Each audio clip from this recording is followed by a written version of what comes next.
I'm a bird. Editing, cinematography, production design, costumes, lighting, catering, I don't know. All of these are things that everybody talks about when discussing what goes into making a motion picture.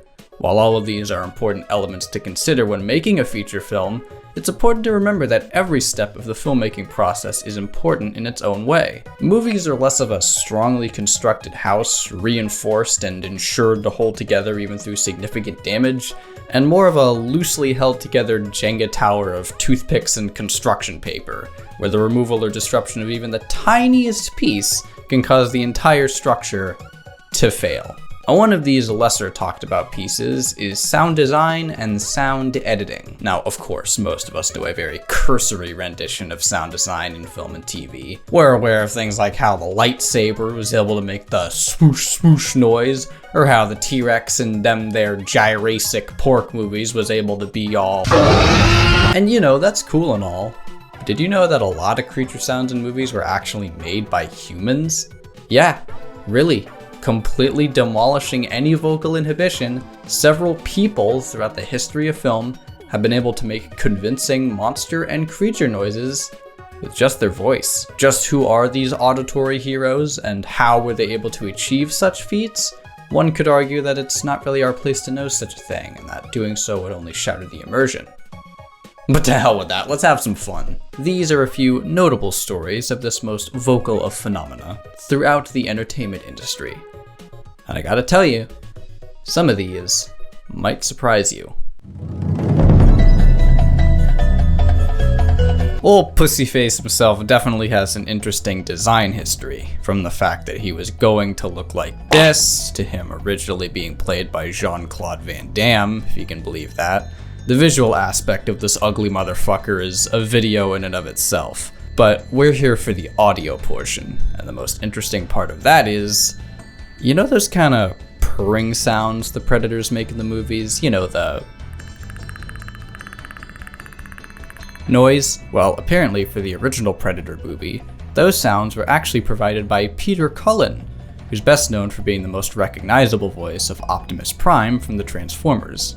Pretty cool, right? Apparently, Peter got the idea for the Predator to make those sounds after seeing the design for the Predator, to which he said that the mandibles reminded him of the legs of a horseshoe crab, of all things. He remarks that the horseshoe crabs made these crackling, popping sounds as they moved their legs, and that's what inspired him to make the Predator sounds we're all familiar with. Focusing on Cullen for just a little bit longer, over 10 years before he got the Predator gig, and even before he voiced Prime, Cullen provided the vocal effects for King Kong in the 1976 remake. Now, it wasn't the main roars, I want to make that clear. Those are stock Universal sound effects that date back to films nearly 20 years before the 1976 King Kong, so Peter didn't provide those. What he did provide were the growls, the grunts, the more human sounds as opposed to the more animalistic ones. Apparently, the strain on Peter's throat was so great from doing those sounds that he actually began to cough up blood. Yeah. Of course, I couldn't make this video without mentioning the work of the incredible Frank Welker.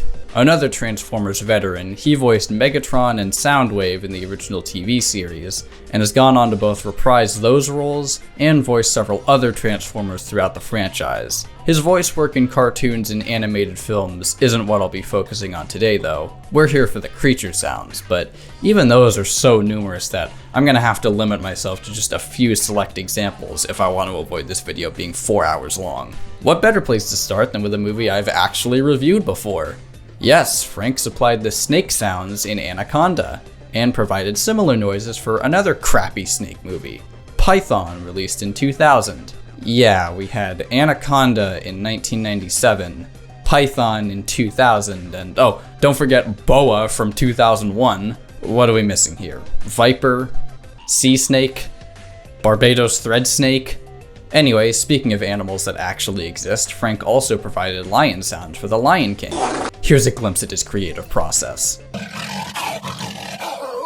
If someone can tell me what the trash can is for, I'd love to know. He also gets caught up in a lot of crappy movies too. I guess anything for the paycheck. I mean, it's not like he'd be the reason the movie turned out the way it did anyway, since he just roared into a microphone a couple times, but here's his shot at gorilla sound in 1995's Congo. Like I said, Frank's range of performances in this unique area of expertise spans decades and probably hundreds of movies. If you're interested in a more comprehensive list of his performances, go to his IMDb page, read through the list of credits, and feel your jaw drop down through the floor and plunge into the center of the earth. It's okay. It happens to all of us. Gary A. Hecker is not an actor. He is a Foley artist, which, if you're not in the know-how, Foley is shorthand for any sound effects that are meant to depict incidental, everyday sounds as opposed to the more extravagant sounds one might hear in, like, an action movie or something.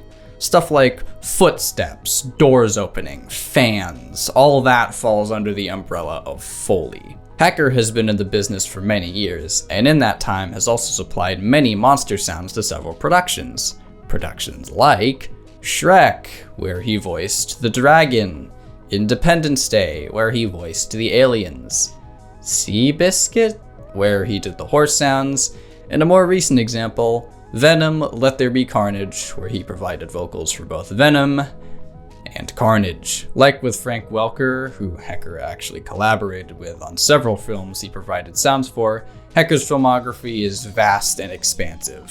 He's really a Foley artist first and foremost, but when you need creature vocals in a pinch, I guess he's the one to call. The sounds of the Velociraptors in the Jurassic Park movies are mostly made up of other animal sounds and not human ones. They got sounds from sources like geese, fitting enough, walruses, dogs, dolphins, tortoises mating. But for one particular sound, they actually did have a human voice. How do I know that? Sound designer Gary Rydstrom explains. This is a friend of mine who came to visit me in the studio and made this sound with his mouth. That's a guy. What's that? That doesn't sound anything like a sound a human being could actually produce? Well, neither does this. So it just goes to show how versatile the human voice is. You might think we're only good for talking, but in actuality, humans have the ability to produce a wide variety of strange sounds that put us not too far off from our animal forebears. Perhaps this can serve as a lesson, that there's nothing inherently wrong with getting in touch with our more animalistic side. I mean, if it makes for a heckin' great sound effect, how bad could it be, right?